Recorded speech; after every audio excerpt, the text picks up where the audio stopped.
Justin Trudeau says he is committed to staying on as Prime Minister after his party's shocking by-election loss in Toronto last week. He spoke to CBC News as part of an annual Canada Day interview yesterday. There's always going to be lots of reflection after a tough loss, but there's also so much to do, and I am committed to doing the work of building a better Canada every single day. So I look forward to next year's Canada Day, and I look forward to many more Canada Days. Trudeau's comments come as he faces growing criticism from within his party. Since the by-election loss, current and former MPs have called for Trudeau to resign as leader. On Friday, Liberal backbencher Wayne Long emailed the entire Liberal caucus calling for Trudeau to go. It read, "For the future of our party and for the good of our country, we need new leadership and a new direction. The voters have spoken loud and clear. They want change. I agree." That same day, a small group of Liberal MPs wrote a letter to Liberal caucus chair Brenda Shanahan calling for an immediate in-person caucus meeting, saying, "We have spoken with dozens of our caucus colleagues, and among them there is a clear consensus. We must have a national discussion about how we serve the needs of the Liberal Party of Canada, our government, and most importantly, the people of Canada." Newfoundland and Labrador Liberal MP Ken McDonald supports the call for a national caucus meeting, and McDonald has been a vocal critic of the Prime Minister in the past, and he joins me now from St. John's. Ken McDonald, good to see you again. Good to hear from you as well. I want to talk about the Prime Minister's future in just a second, but you revealed today that your future as a Liberal MP is soon going to be over, that you met with the Prime Minister last month and told him you weren't running again. What did you tell Justin Trudeau in that meeting? I actually met with him on June 17th. I requested the meeting, and I just felt out of respect. He's treated me with respect as far as I'm concerned, and I wanted to do the same. I advised him that it was my intention not to have my name on the ballot in the next election in 2025. Is this you've been a critic of the Prime Minister and some of his policies? Is it because of that, or there's a lot of talk that you may run provincially for Andrew Furey's Liberals, maybe in the riding of CBS? No, I think in any party you're going to have disagreements between the caucus members and whoever the leader may be. But this decision was a decision that myself and my wife Trudy made quite some time ago. When I first got into this, we figured I'd do 2 terms and get out.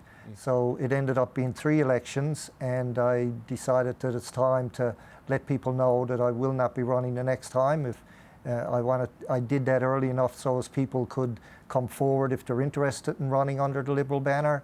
And if they're not, well, the party will have to come up with somebody, but it won't be me. Okay, but and I should correct myself. It's a district in the provincial legislature, of course, in Newfoundland and Labrador. Are you going to run for Andrew Furey in the provincial election?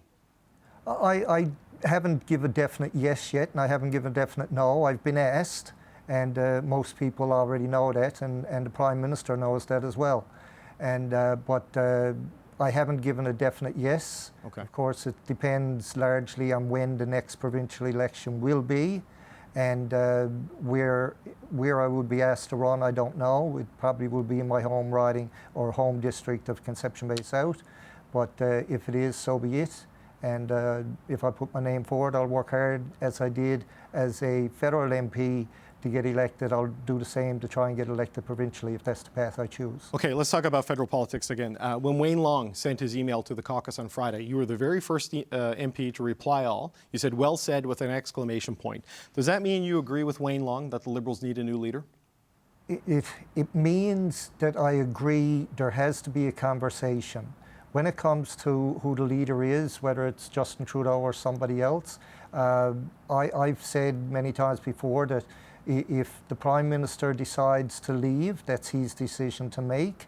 But I do think it is badly needed to try and calm the waters, I guess, to a certain effect, is that we need to have an in-person caucus and allow people to speak frankly.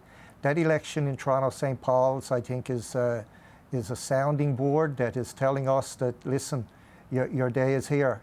And if things don't change, you're not going to go no further. So where do you think the majority of caucus is? I mean, you've said in the past you thought the Prime Minister and this government may have hit their best before date. This was a year ago you said this.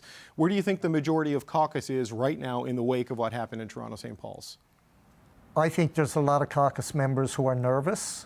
Do I think a large number still stand with the Prime Minister? Yes, I do. And but I think having a in-person caucus meeting would allow everybody to speak their mind and with no repercussions, because the conversations might be somewhat difficult at times. But and in the past, the Prime Minister has always been there to listen to individuals or as a group. And we've had several meetings as with Atlantic Caucus and even with Newfoundland Caucus. We've had discussions with them, some difficult discussions and some pretty cordial ones. So you say a large number of MPs still support the Prime Minister. Do you think it's a majority? Because this has been the sense I've gotten from talking to MPs, that there's anxiety, they want change, though they don't know exactly what that change is, but still personally loyal to Justin Trudeau. How do you assess that? I assess it that all people are asking for right now, for the most part, is to have that in-person caucus meeting. Now, what comes out of that, or who speaks up, or who says what, that'll determine what will happen going forward, I guess, to some degree. But I think we have to do something, and I know the Prime Minister said after that loss, we have a lot of work to do. And that's a big statement to make. We do have a lot of work to do to get back the trust of Canadians. So George Chahal sent a letter to Brenda Shanahan, who's the National Caucus Chair, saying that he and 8 other MPs had signed this letter calling for a National Caucus meeting. Are you one of the 8 MPs who signed that letter? No. Okay, so you're not one of the 8, but you do support its intention to have a National Caucus meeting. Yes, definitely. If nothing else, David, it'll let people clear the air and then start off, walk out of that room, united as you like or divided as you like. But it's, if you want it to be divided, if you don't have that caucus meeting, you're driving a wedge. And I think it would serve everybody better to have that in-person caucus meeting. Okay, so exactly what's on their minds. The next scheduled caucus meeting is not until September, as I understand it, I believe. You know, which is quite a bit of time away. Do you think they will wait until then? Do you think they can wait until then? What are the consequences if they do wait? I don't think they can wait till then, because I think the feelings of caucus members now, for a lot of them, are that they're not getting through to the Prime Minister, which is rare. Usually the Prime Minister is there to listen to caucus and to listen to individuals. But on this one, I think it's not getting through, or somebody who's ever advising the Prime Minister is saying that's something you might want to stay away from right now. Let the dust settle. But I think it should be done sooner rather than later. If it was held this week, next week, or the week after, if I get a notice, I'll be there. So you're not calling for the Prime Minister to leave. You're content if he stays on as leader, if that is the will of caucus? I mean, who do you ultimately think Ken McDonald should make that choice? Should it be Justin Trudeau and his advisors, or should it be the Liberal caucus? Where do you stand on that? I think it will probably be a bit of both, because the Prime Minister is the Prime Minister. He's the leader of the party, and he's got to make a decision as well. But I think it starts with having an in-person caucus meeting and let everybody vent. And at the end of the day, if a majority wants the Prime Minister to leave, maybe he'll leave. I don't know. But I think that got to happen first. Okay, one last quick question. You said before that this government was nearing its best before date. St. Paul's may have been an expiration notice of some kind. Do you think this party can turn things around the way things are right now in time for the next election? If they do, I think it'll be somewhat of a miracle to turn it around, and that's not the reason why I've decided not to run. I decided long before this that I wouldn't be running in the next election. But I do think if we want to get any chance of saving what's left of the Liberal Party, it is to start off with that caucus meeting and get everybody back on side, if there's such a thing, or everybody move into one direction. Ken McDonald, the Liberal MP for the Newfoundland and Labrador riding of Avalon. Thanks so much for your time today, sir. Thank you, David. Okay, that was Ken McDonald. As I said, he was the first person to reply to that email that Wayne Long sent. The second person to reply to that email was Mark Gerretsen, who said everybody should stop replying all to vent their frustration, and he's here now to speak publicly about his concerns. Mark Gerretsen, thanks for being here. You heard what Ken McDonald had to say.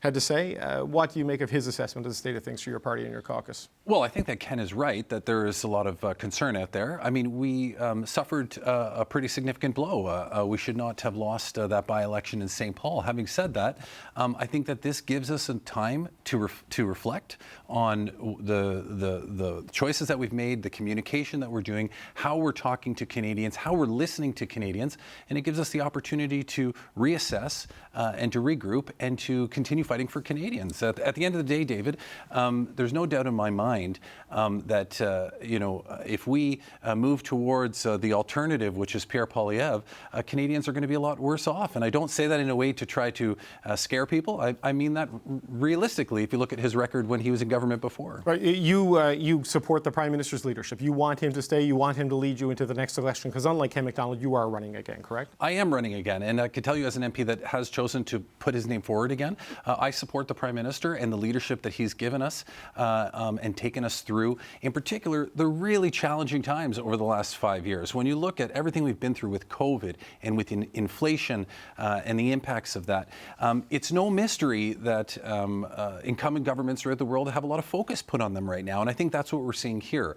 And so I think that what has happened in St. Paul's and what continues to happen in the discussions that we're having is how do we look at what's happened, assess it, and determine the best way to move forward into the fight that we have against Pierre Poilievre and Conservatives in the coming years. To do that, though, you've got George Chahal and the unnamed 8, whoever they are, plus one more, and a named Ken McDonald, saying you need to have a national caucus meeting, and you need to do it soon, and you need to do it in person, because to get a clear sense of exactly how much support there is within the party, you kind of need to have everyone, or within the caucus, you need to have them all in the same room for the Prime Minister. Why are they wrong that this should happen soon? Oh, I'm not disagreeing with the fact that we need to get together and talk. Mm-hmm. The reality is that, and I think it's important for people to know, it's not the Prime Minister's office that determines when a caucus meeting is going to happen. We have a national caucus chair, Brenda Shanahan, who's a very capable individual of organizing and pulling people together for a meeting. We do have these kind of meetings from time to time that are unscheduled when certain events come up. And if that's the will of caucus and our chair determines that that's what we need to do, then of course we're going to do that. And we're all going to be there to participate. Should you get together soon to talk about this? Because everyone's talking, they're just not talking to each other in the same room. I think having communications together is a lot better than having communications on a 160-person thread email that you referenced previously. So I certainly think that having the opportunity to talk together and to share our ideas together in the private setting that we traditionally do that in our caucus meetings is the best way to be having these discussions. But right now there's nothing on the books until September. Can you really wait until September? Well, we don't know that. We know that Mr. Shahal's put in a request for this, and that our chair has had that for a couple of days now, and we'll see what comes of it. So you heard there the way Ken McDonald, who is one of the first MPs to really bluntly criticize the Prime Minister, particularly over the carbon tax. He's voted against the government on your signature environmental policy a few times. Yeah. He's not necessarily saying Justin Trudeau needs to go. He's saying you need to talk about it. And his assessment, even as someone who's a critic of the Prime Minister and his staff, that the majority of caucus is probably still with him. They just want to see some sort of change. I know that. Do you agree with that? I agree that the majority of caucus is still with the Prime Minister. So what does change look like to satisfy the concerns that are there? So I think that change starts with understanding what went wrong in St. Paul's. Why did we take that hit? Understanding that it's okay to get knocked down, and there's no shame in reassessing and looking at what we need to do to move forward. And then reassess our approach as to how we're going to communicate for Canadians and how we're going to continue to advocate for them, to build and support them, in particular in trying times that we're going through right now with inflation and everything that's happened over the last couple of years. So I think that there is opportunity for us to do that. I think that we do come together from time to time to have those really important conversations, and I'm sure that we will at the right time. But you know, I was told by people in your party that they had a Cadillac campaign in St. Paul's. There was 400 people there on Get Out the Vote Day. Like, it was not a machine problem. The vote just collapsed. It just went away. And increasingly, it's about Justin Trudeau. So what if you get together and determine he's the problem here? How do you go forward? Well, first of all, we don't know exactly what the problem was in St. Paul, and I think that's part of the whole exercise of self-reflecting on this and coming up with our path forward and how we're going to move forward on this. It could be a number of different things, and I think it is a number of different things that have led us to the position that we were in and the loss that we experienced in St. Paul's. But I am confident that when Canadians have to look at what we we've done and what the alternative is, whether you want a government that stands for something and stands for people and advocates to support people, or you want somebody who has literally said along the way that he's going to dismantle everything. You know, this government has accomplished a lot of things, David, whether it's pharmacare, dental care, enhancing CPP, lowering the age of eligibility for OAS, which Pierre Poilievre was part of lifting when he was in government before. Climate action that we've taken. There have been a number of initiatives that I think are that have been received very well, but we still have work to do in making sure that those that don't feel as though they're being listened to are listened to, and that's one of the jobs that we have to do. There is this challenging set of issues for any incumbent, right? The high cost of living, inflation crisis is over, but interest rates are still high and costs are still there. And I Housing think people is are still high. suffering. People are still experiencing the consequences of it. And there is also this anti-incumbency sentiment that is sort of sweeping the globe. We've got an election coming on Thursday in the United Kingdom. Joe Biden's in trouble. France is changing dramatically, and all of these things are stacked against you. So when you look at that totality, you heard what Ken McDonald there said at the end. To turn it around, he said it would be a miracle to turn it around. That's Ken's opinion. I respect him. He's a great guy. I've got to know him over the last 9 years. I disagree with him. I think that when presented with alternatives, when people have the opportunity to see what the alternative is in a Trump-like government through Pierre Poilievre in Canada, they will make their decisions wisely in terms of what they want moving into the future. And I think that I know that Canadians will be very thoughtful in the deliberation process before the next election. Just one last question. You're saying you still need to assess exactly what happened in St. Paul.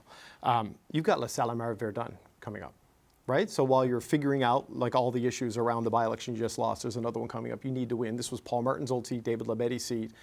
How worried are you right now about that particular by-election coming up in December? When I say that we need to assess, I say that we need to be self-reflective and to fully understand what it is and how we have been losing touch, and to reposition ourselves. So do we have endless amounts of time? Obviously not. You've made that point very clear. But it doesn't mean that we shouldn't be doing everything that we can to try to set ourselves up for that. So I think that my colleagues in Toronto are rightfully concerned about what has happened, and indeed all of our caucus.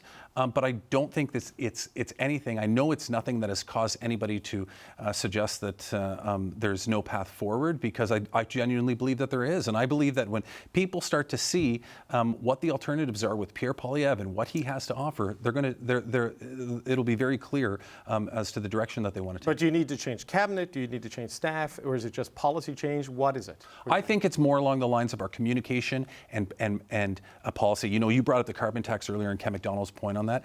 The carbon tax has been around since 2018. We've had a carbon tax since 2018. The scheduled increases since 2018. It didn't really become an issue until Pierre Poilievre made it an issue 8 or 9 months ago. And that has to do with a communication issue and less to do with a policy issue. So I think there's a lot of stuff built into that, and a lot of stuff for us to self-reflect on. That yes, we can do in a joint meeting together, or we can do individually. I know the Prime Minister has been doing a lot of outreach in the last few days, reaching out to colleagues throughout the country to have discussions with them about that exactly. Okay, well, we got to leave it there. We're out of time. I want to thank you, Ontario Liberal MP and Deputy House Leader Mark Gerretsen. The debate over whether Justin Trudeau should lead the Liberal Party after a shocking by-election loss has stretched into its second week. But some Liberal MPs are standing by Trudeau, while others are calling for change. That election in Toronto-St. Paul's, I think, is a sounding board that is telling us that, listen, your day is here, and if things don't change, you're not going to go no further. It's okay to get knocked down, and there's no shame in reassessing and looking at what we need to do to move forward. I don't think it's constructive for 150 plus Liberal MPs to comment on each other's comments publicly. I'd be very busy all day if I tried to catch up with that.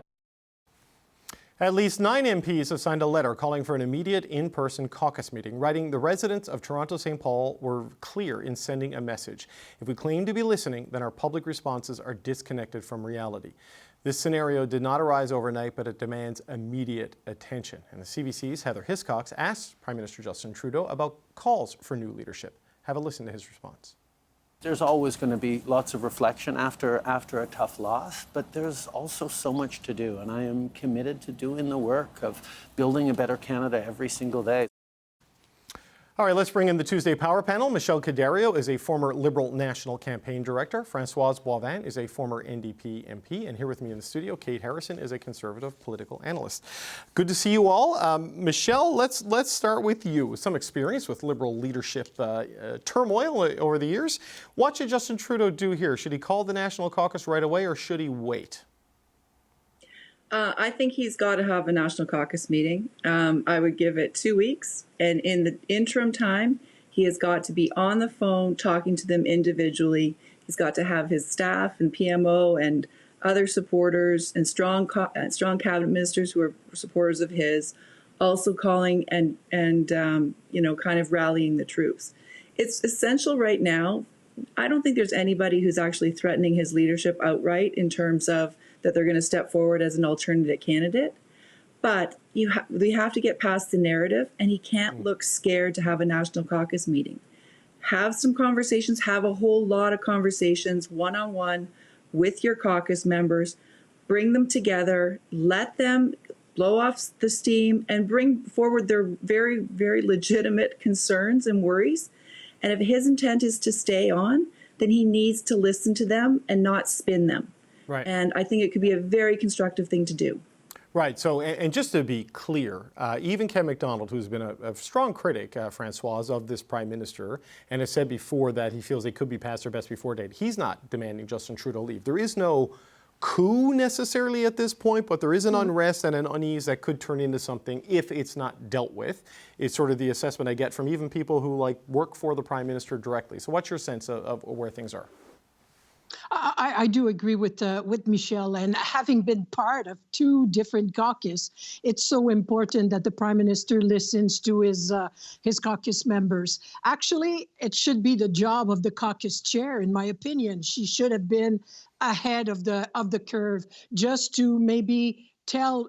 We know inside the caucus who are the what Jean Chrétien used to call the nervous Nellies, and just to say we're on it. We're gonna get organized. Yes, it was supposed to be in September, but we need to be having this type of meeting amongst ourselves before they all go in every direction, because that kills the spirit of even the most loyal to the leader and to the brand, and it's not helping the Liberal brand right now.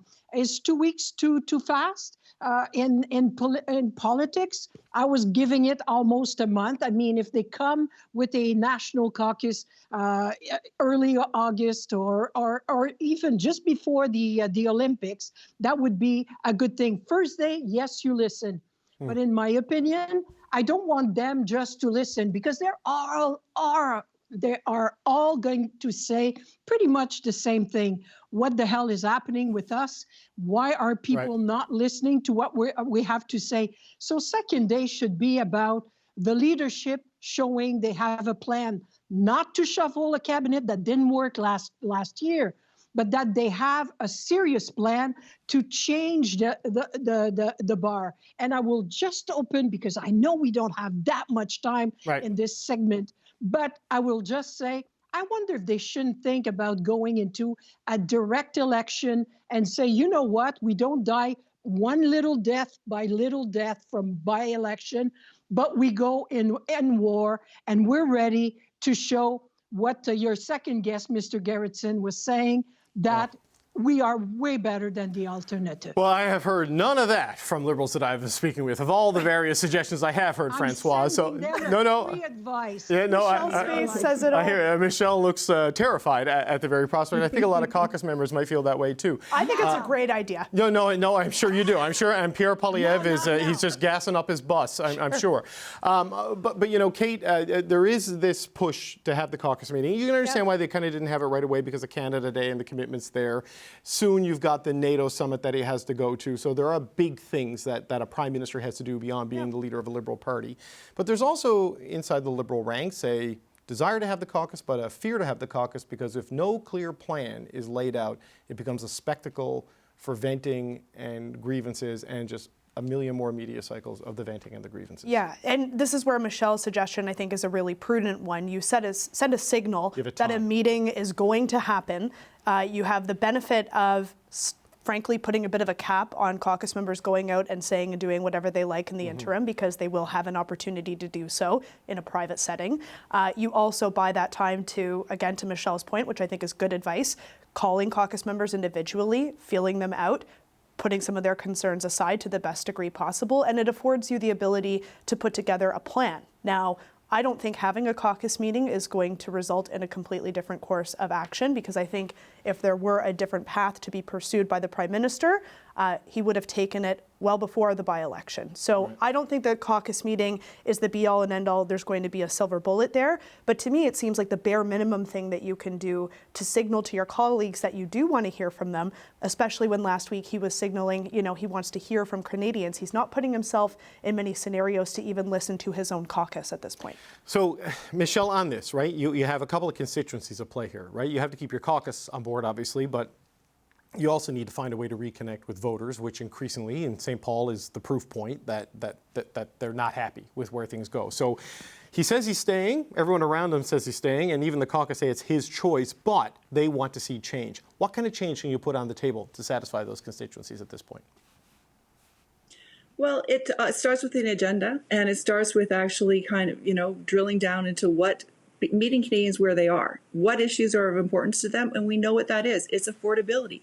It's maybe making some bigger switches, and maybe it's about actually having some mea culpas, about acknowledging things that might not have worked and changing course and admitting to changing course. Mm-hmm. But, without this caucus meeting, without giving these MPs a chance to speak with each other, where it's also a lot harder to do in the room than it is whispering amongst each other outside that room, we're not going to have the opportunity to actually even talk about issues. It's not going to penetrate, right, because all people are going to be talking about is the inner kind of warfare, and is he staying, is he going, who's saying what.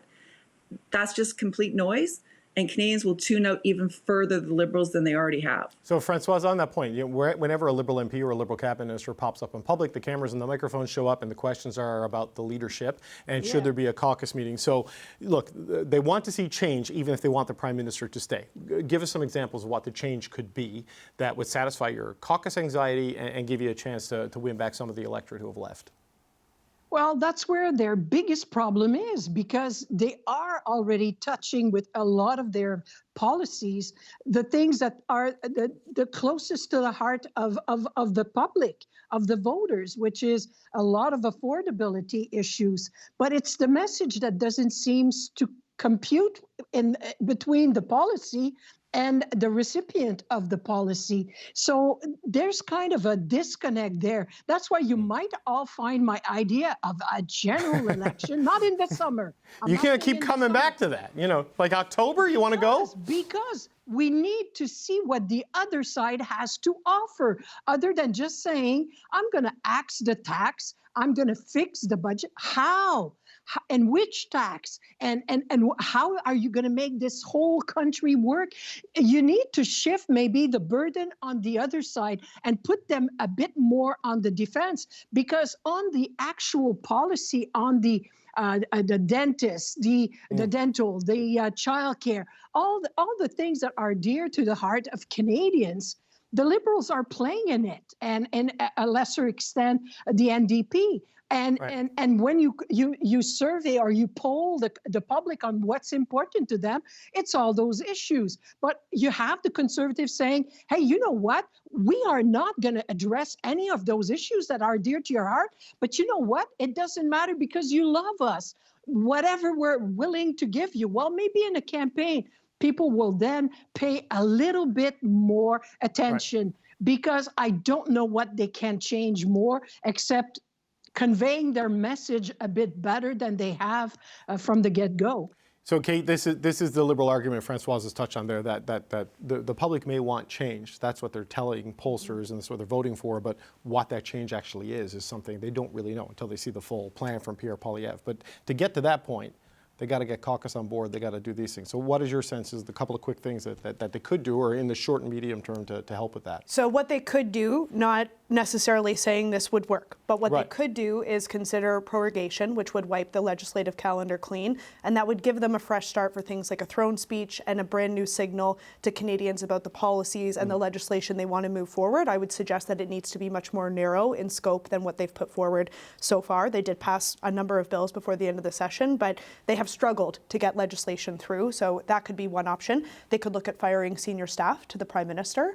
That doesn't resonate with the public, though. That might work with caucus, but it doesn't. But we're talking about the immediate term Yeah, and keeping I gotcha. caucus on side, and I think that is a signal that they could send that that the Prime Minister's office is going to look and feel and act differently with respect to caucus. They could look at replacing some of their senior communicators. I think it was the Toronto Star last week mused Chrystia Freeland could be somebody that they change out for somebody that might be a little bit more in touch or able to relate to Canadians on affordability issues. So there's a serious things they could do. Revisit the carbon tax, which I think I mentioned last week, and which Mr. McDonald had talked about. But when you have made the entire party about yourself, and this government has been nothing but the Trudeau show for the last 9 years, it is hard to underestimate how critical a change there would be needed to signal to Canadians that there's a real change that's actually happening within the Liberal Party. This is by design. It's been Trudeau's party. Now they're wearing the consequence of that. Yeah, he has been their most powerful political asset in the course of 3 campaigns, their best campaigner, their best weapon. But when the brand is all about the leader, and when the leader becomes a bit compromised, then it becomes a struggle for everybody. It's the situation they're in. I don't know how much time he's got left, but we are out of time. I want to thank you all. Michelle Cadario, Françoise Boivin, and Kate Harrison, the Power Panel, for joining me here on this Tuesday. And I